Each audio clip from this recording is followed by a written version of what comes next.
Initial findings of an investigation by the Singapore Transport Safety Investigation Bureau reveal exactly what happened to the Boeing 777 aircraft, which encountered massive turbulence on the 20th, 21st of May on a flight from London to Singapore. One person was killed in the turbulence, dozens were hospitalized, including 22 people with spinal, skull and brain injuries. This is what the new study shows. The aircraft flew over an area of developing storms over the south of Myanmar at an altitude of 37,000 feet.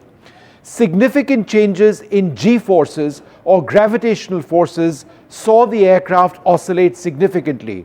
The fluctuations in G-forces lasted for 19 odd seconds and ranged between plus 1.57 G and negative 1.5 G. Let me explain.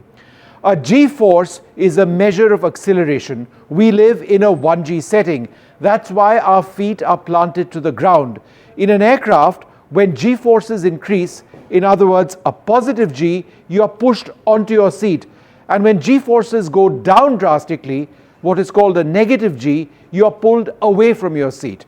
On this aircraft, there was a huge oscillation between positive and negative Gs, which resulted in unbelted passengers being thrown from their seats and getting injured.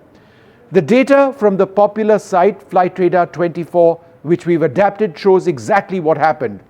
What you now see is a yellow line. That's the speed of the aircraft. That speed was in fact fairly consistent throughout this episode. Next, we can bring you a blue line. The blue line shows altitude.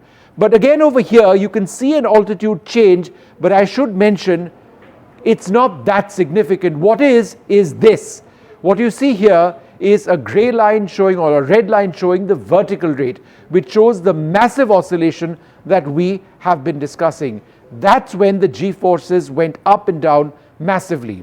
The oscillations resulted in the aircraft experiencing a rapid change in G-forces from negative Gs in just 0.6 seconds, sixth of a second, from positive to negative in just that time period. The report says this likely resulted in the occupants who were not belted up becoming airborne. The pilots did try to retain control. When the aircraft suddenly increased altitude, they tried to slow down the aircraft as well.